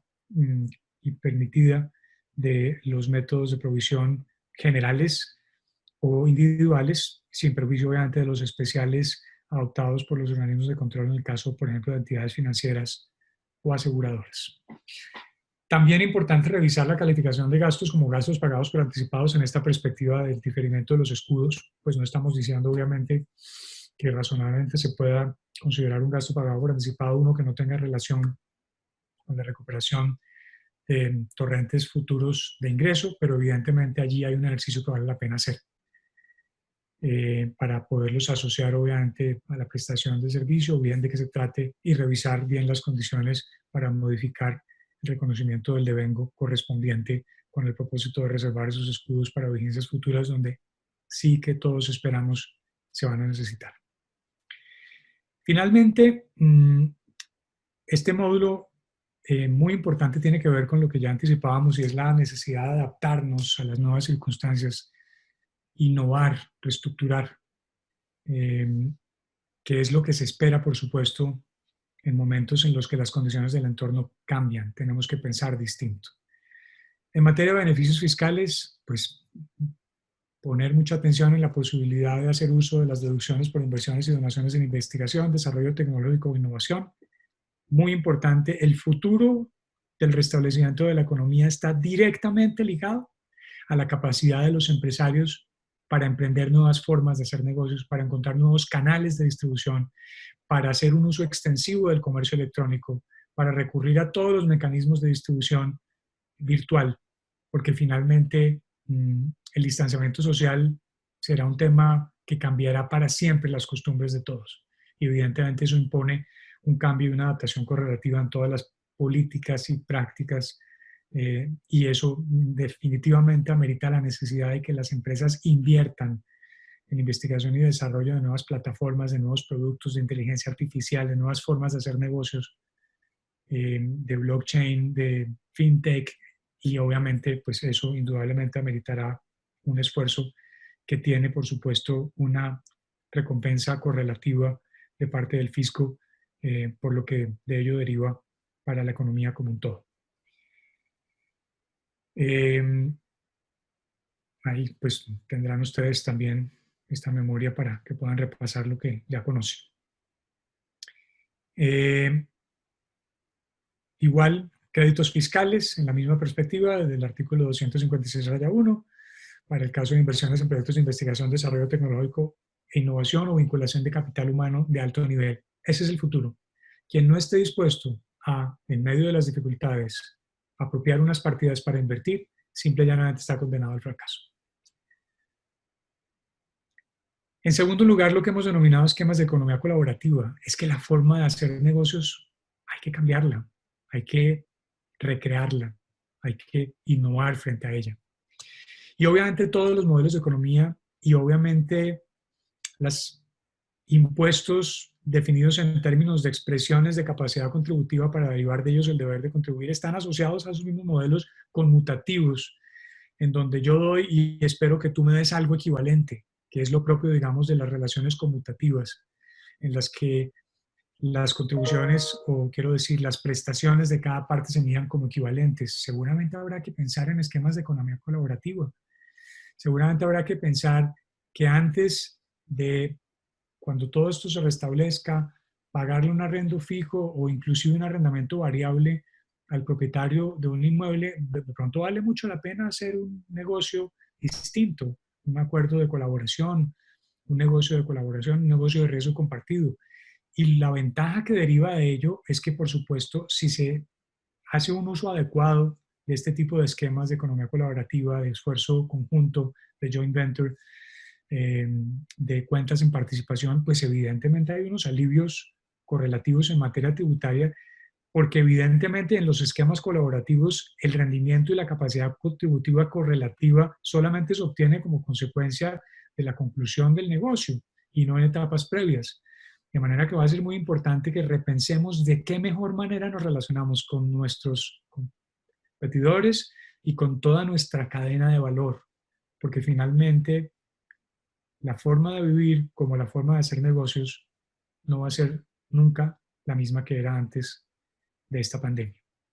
Y obviamente también las innovaciones tecnológicas y el nuevo uso de tecnología, como ya anticipado. Obviamente se trata de que no haya contraprestaciones garantizadas, se trata que se pueda cumplir cabalmente con los requisitos formales de los negocios de suerte conjunta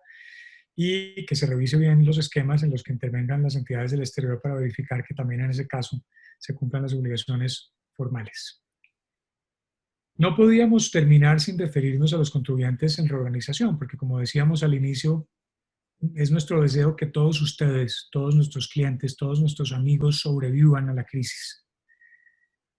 y salgan de ella golpeados, pero fortalecidos en el interés y en la convicción de que si queremos subsistir en un mundo con complejidades, vamos a tener que replantear nuestra forma de hacer negocios, nuestra forma de aproximarnos al mercado,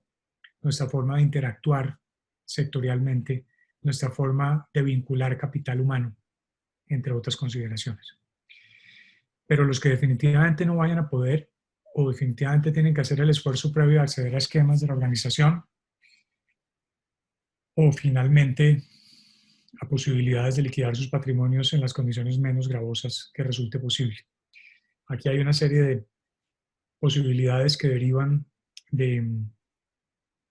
los decretos expedidos en esta materia, pero evidentemente en materia tributaria ya nos referimos a ellos brevemente. La posibilidad de otorgar rebajas de intereses, sanciones y capital afectados por la emergencia,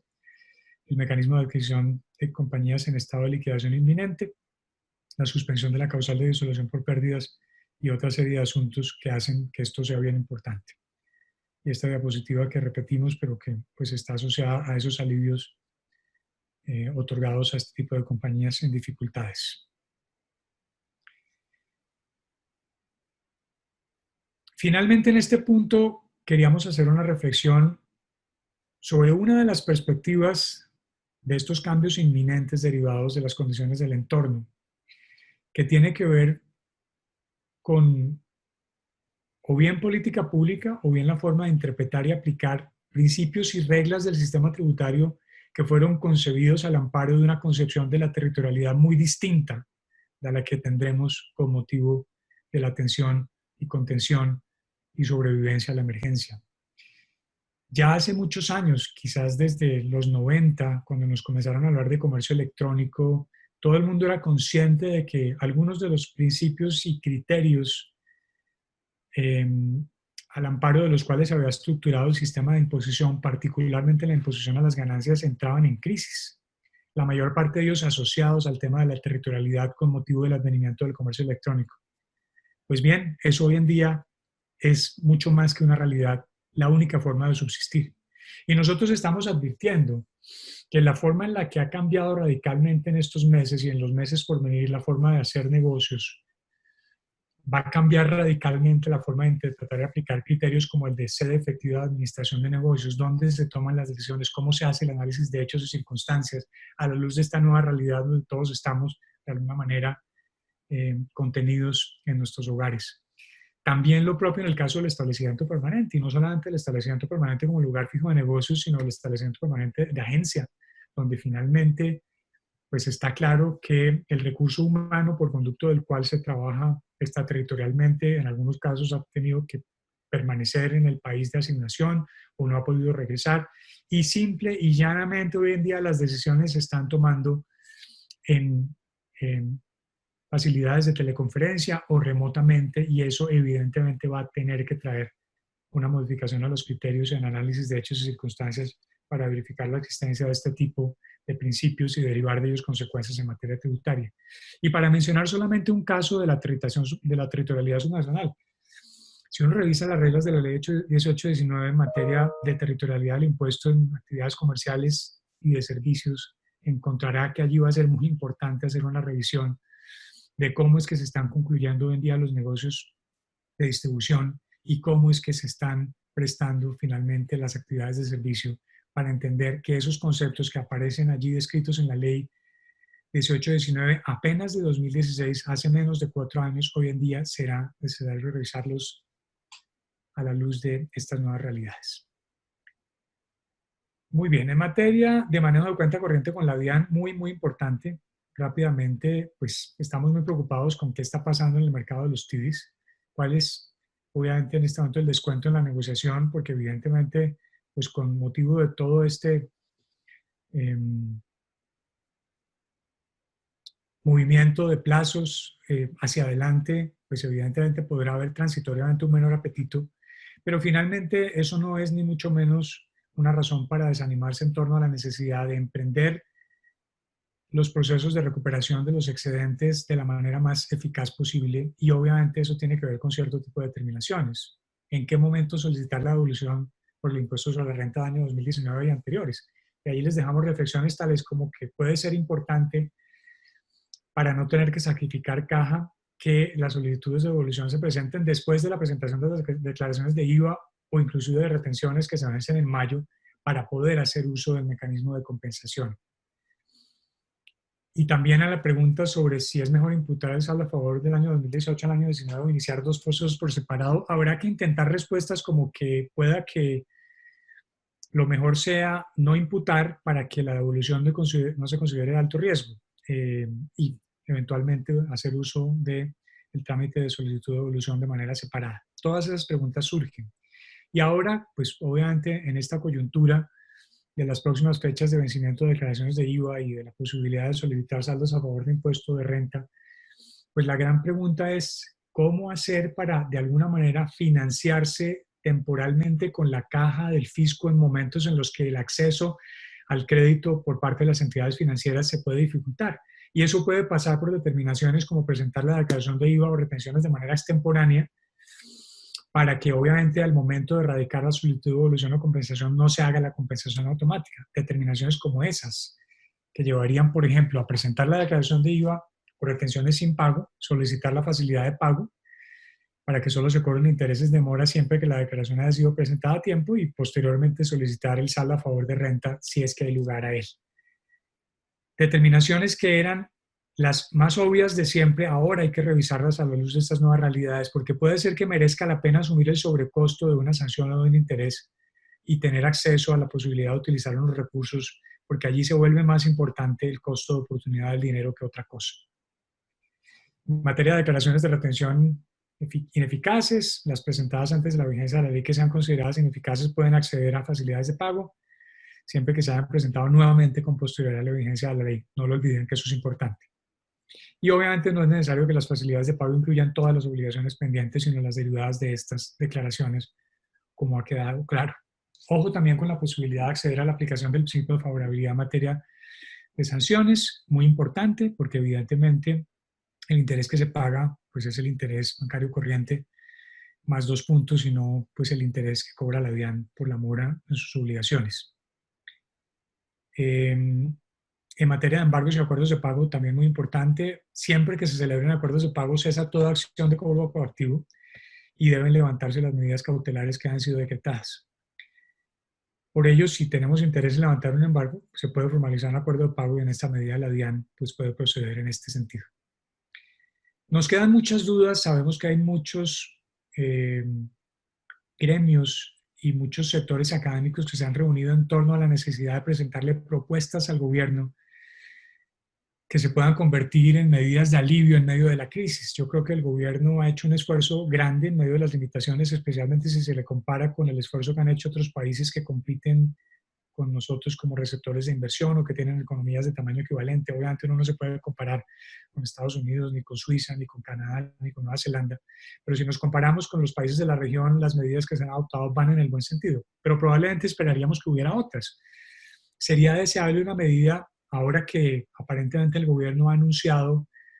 la necesidad de declarar una segunda emergencia económica, que aquí seguimos sin entender por qué no se prorrogó la primera, para no tener que entrar en el predicamento de demostrar la condición sobreviniente de los hechos para darle sustento constitucional a una nueva declaratoria. Eso va a estar difícil, vamos a tener que verlo, pero digamos, suponiendo en gracia de discusión que eso prospere, pues evidentemente sería ideal que el gobierno pudiera pensar en la reducción del anticipo para la declaración del impuesto sobre la renta, porque evidentemente una reducción al 15% de los ingresos en unos pocos meses o al 30 o 40%, pues es ya francamente, si a uno se le redujeron los ingresos al 15%, apaga y vámonos. Quizás habría que revisar la obligación de liquidar y pagar el anticipo a la luz de estas nuevas realidades. Y seguramente el anticipo debería ser menor. Sabemos que es la caja del Estado, por supuesto,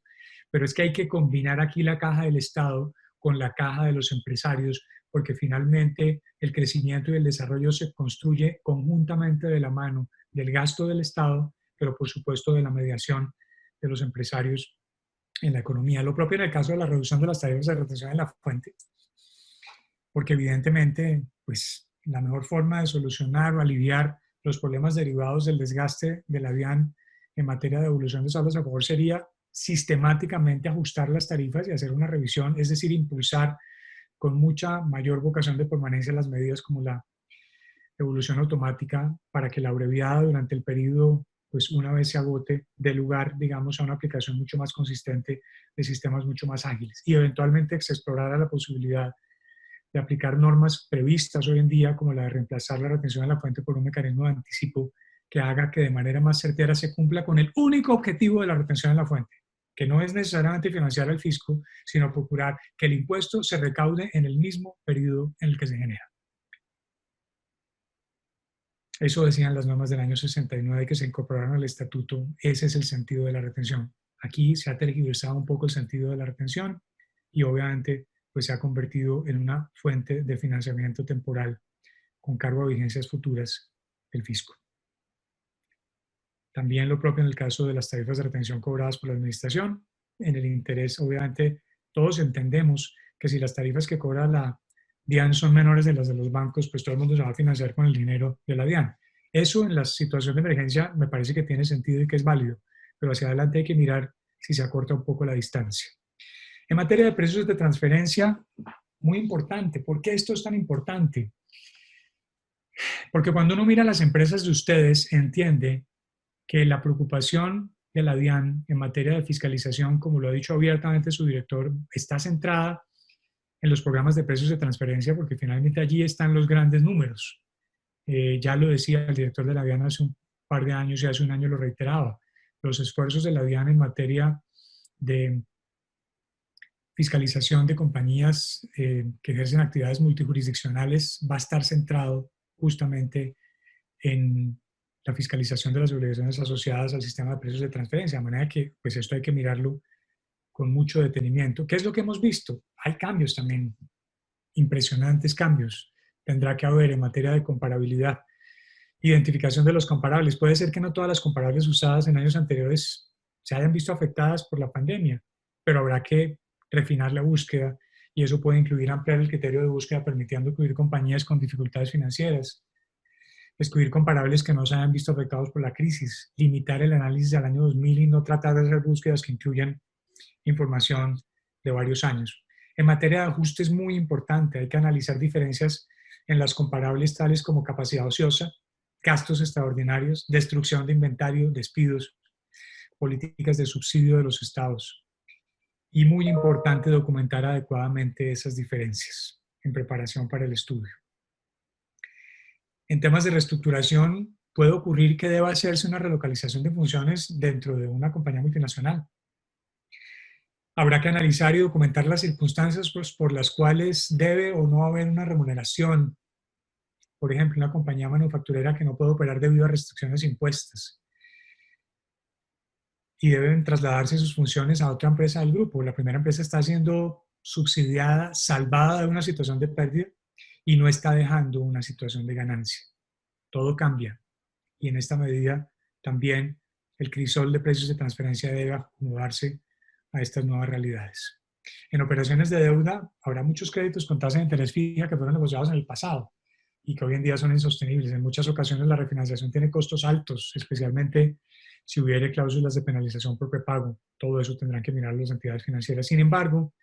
en las circunstancias actuales habrá que analizar si la autoridad tributaria podría alegar que las deudas deberían ser refinanciadas considerando opciones realistas. Estas oportunidades realistas deben documentarse adecuadamente teniendo en cuenta la falta de liquidez del mercado. En materia de APAs, pues indudablemente los APAs probablemente no reconocerán las condiciones extraordinarias impuestas por el COVID. Será necesario analizarlas en las diferentes jurisdicciones si es posible renegociar los APAs o terminarlos. Y obviamente si bien en Colombia no tenemos hoy en día todavía APAs, no podemos olvidar que lo que se haya negociado en otras jurisdicciones puede tener un impacto en Colombia que produzca supuestos de doble tributación económica, por lo cual evidentemente el tema no nos es ajeno. En materia de impacto del COVID en los litigios en curso, muy importante, ya hemos visto a propósito de algunos litigios importantes que manejamos que las circunstancias actuales pueden ser benéficas en la medida en la cual pueden contribuir a demostrar en litigios en curso los riesgos verdaderamente asumidos por las partes. Un ejemplo que ilustra muy bien esta reflexión es el caso de los denominados distribuidores de bajo riesgo. Evidentemente, si en este momento el distribuidor no se quiebra, pues es porque evidentemente no está asumiendo la totalidad de los riesgos asociados a la distribución del commodity o del bien de que se trate. De manera que estos modelos hay que verlos en perspectiva y en el curso de los años, porque a veces se peca por mirar como una fotografía de un año determinado lo que verdaderamente es un filme del ciclo económico de un negocio que va y viene en los distintos sectores de la economía. Y obviamente, una vez más, la imperiosa necesidad y la cultura de preparar, documentar y fortalecer el archivo de defensa. En el caso de que la pandemia implique, como en efecto implicará cambios en las políticas de precios, las cadenas de suministro, intragrupo, los enfoques de valoración u otros asuntos, es una práctica imperiosa e ineludible documentar adecuadamente desde ya las razones que llevaron a tomar esas decisiones, de tal manera que se prepare el terreno para una posible auditoría que pueda tener lugar en el futuro. Para litigios en curso, pues lo que hemos visto obviamente, además de los potenciales a los que nos hemos referido, es que hay que tener muchísimo cuidado con la notificación de los actos administrativos porque primará la notificación electrónica incluso respecto de procesos que están en curso. Y obviamente eso comporta una serie de riesgos en esta materia frente a los cuales hay que reaccionar. Y obviamente todo lo relacionado con el cumplimiento de deberes tributarios que imponen la necesidad de revisar tanto en lo nacional como en lo subnacional de qué manera se puede cumplir adecuadamente, acudiendo inclusive si fuera necesario el mecanismo de las declaraciones litográficas en la mayoría de los entes territoriales que no suspendieron los plazos. No se olviden, por supuesto, que existe todavía la posibilidad de terminar por mutuo acuerdo procedimientos administrativos o procesos judiciales al amparo de las prerrogativas establecidas en la Ley de Crecimiento Económico. Es posible, estamos a tiempo todavía, yo no descarto que en un momento determinado puedan modificarse esos plazos porque evidentemente en este momento pues no hay nadie que haya puesto su atención en esos temas cuando hay que resolver problemas inmediatos. Muy importantes, ya habíamos mencionado los acuerdos de pago en esta coyuntura ideales y obviamente pues no hay que desecharlos. Hay una serie de órdenes administrativas internas que los regulan, pero sabemos que hay una disposición de la DIAN también para poder definir unas condiciones que garanticen y promuevan el cumplimiento de las obligaciones tributarias. Muy bien, una ñapa ya para terminar. En materia de aduanas y comercio exterior, muy importante la continuidad de las operaciones de comercio exterior. Evidentemente, el transporte de carga opera con normalidad, con excepción del cierre de las fronteras, por supuesto. Muy importante la prórroga de las garantías para los usuarios aduaneros permanentes y los usuarios altamente exportadores, que se prorrogarán hasta el 31 de mayo o hasta que se mantenga la declaratoria de emergencia, si es que se prorroga. Lo propio en el caso de de cierto tipo de trámites de actualización en frente a los propios usuarios aduaneros permanentes y usuarios altamente exportadores, es decir, no solamente garantías, sino prórrogas de sus actos de autorización. Y pues obviamente también poner atención en el hecho de que temporalmente pues hay una serie de dispensa para las labores fuera de zona franca en contra de ese principio de territorialidad o de enclave territorial. Durante la vigencia de la emergencia sanitaria, los empleados de la zona franca y los usuarios calificados pueden realizar labores fuera del área declarada bajo un sistema de comunicaciones que les permita trabajar a distancia. Ojo con el tema de las zonas francas transitorias y la prórroga del periodo de declaratoria por una sola vez y hasta por 12 meses. Ojo con la importancia y la necesidad de documentar las operaciones aduaneras. Sigue siendo importante la prelación que tienen los operadores económicos autorizados, la atención prioritaria a sus operaciones, y obviamente sabemos que algunos de ustedes ya hicieron ese trámite, algunos inclusive con nuestro acompañamiento, pero otros seguramente tendrán que empezar en el inmediato futuro en la necesidad de hacerlo. Importante también la suspensión de la aplicación del sistema andino de franja de precios y aranceles cero para productos como el maíz, el sorgo, la soya y la torta de soya. Y no menos importante, consideraciones sobre suspensión de términos en la DIAN, sobre suspensión de términos en la UIAF, también la provisión de exportación de productos médicos necesarios para la atención de la emergencia y en general la gran reflexión en esta materia. El mundo tendrá que seguir funcionando. Mientras las impresoras 3D no sean capaces de que todo el comercio se vuelva, pues obviamente un comercio de bytes y no de átomos, como decía Nicolás Negroponte ya hace como 25 años, pues tenemos que seguirnos acomodando a la necesidad de buscar de qué mejor manera podamos planear nuestras operaciones aduaneras y acceder a ahorros en tiempos y costos, revisar las obligaciones y responsabilidades derivadas de los contratos con los intermediarios y obviamente también conocer las opciones aduaneras para acceder a beneficios legales en este contexto nuevo de la DIAN de facilitación del comercio dentro del contexto de control aduanero del nuevo Código de Aduanas. Muy bien, en estos últimos 5 minutos, antes de recibir sus preguntas, todo este esfuerzo que hemos hecho los miembros del Grupo de Práctica de Derecho Tributario y Comercio Exterior de Godoy Hoyos, enhorabuena, rindió frutos en el diseño de una nueva metodología de servicio que se llama el BOT, o el Producto de Búsqueda de Oportunidades Tributarias en Tiempos de Emergencia Sanitaria. Aquí quiero rápidamente llevarlos por lo que significa, para dejarlos con la inquietud y ser muy claros en que todo el esfuerzo que hemos hecho revierte en beneficio de ustedes en tanto y en cuanto nos permitan tener la oportunidad de revisar sus situaciones particulares y concretas para ver de qué mejor manera pueden maximizar la agregación de valor y la contención de riesgos a propósito de la tragedia. Obviamente estamos hablando de un producto específico que tiene que ver con la posibilidad de acceder de manera cumplida y aprovechar los beneficios fiscales a los que nos hemos referido en el caso particular de cada una de esas empresas, lo que supone obviamente un proceso abreviado de debida diligencia de administración de riesgos, que obviamente pondera las circunstancias actuales, la necesidad de tomar decisiones rápidas y efectivas, de reportar a la gerencia y a los entes de control, dependiendo de la naturaleza jurídica de sus empresas, cumplir cabalmente con las obligaciones, aprovechar los beneficios, contener los riesgos y obviamente el compromiso frente a las nuevas áreas como el área de cumplimiento hoy en día tan convulsionada. Y lo que hacemos, por supuesto, es analizar su estado de cumplimiento, identificar los riesgos legales existentes o potenciales y plantear estrategias legales para aprovechar los beneficios disponibles, lo que supone integrar, por supuesto, el concurso de sus funciones y las nuestras en materia de consultoría, planeación y litigios con el concurso de las distintas áreas de responsabilidad de la compañía. Y lo hacemos, obviamente, a través de una metodología que hemos creado y definido, que supone la planeación, el análisis sobre el estado de cumplimiento, la identificación de riesgos y recomendaciones y la entrega de resultados. Creemos que esta herramienta, que además se está haciendo extensiva en este momento a otros grupos de práctica de la firma, como es el caso del Grupo de Práctica de Derecho Corporativo, que lideran Jaime Moya y José Andrés Rojas, pues obviamente en los próximos días seguramente les enviaremos también esta información y la información del Grupo de Práctica de Derecho Corporativo que está dirigida a concretar la posibilidad de atenderlos con estas herramientas que van exactamente al punto de lo que hoy en día les preocupa, porque nos queremos hacer parte de la solución y queremos acompañarlos en esta dificultad de muy distintas maneras para que más pronto que tarde todo esto sea cosa del pasado y hayamos salido fortalecidos por la experiencia y por la necesidad de apelar a la creatividad, a la innovación y a la búsqueda de talento. Queremos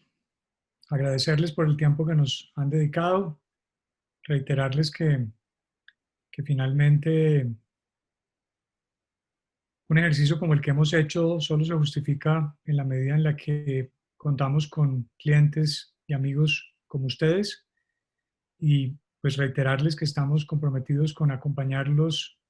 en esta dificultad porque pues todos tenemos fincada la esperanza en que finalmente van a venir unos meses difíciles, van a venir unos periodos de ajuste, todos vamos a tener que poner de nuestra parte, pero no es el final, no es el apocalipsis. Y obviamente la capacidad de Colombia para reaccionar es el resultado del ejercicio conjunto de la iniciativa, de la creatividad, del tesón empresarial, del talento, de todos aquellos que de una u otra forma contribuimos al sostenimiento de la economía de este país y del mundo. El mundo no volverá a ser nunca igual en muchos aspectos, afortunadamente, y en otros aspectos nos toca ser agentes de cambio. De manera que aquí estamos para ustedes. Muchas gracias por su compañía, por su compromiso, por su lealtad y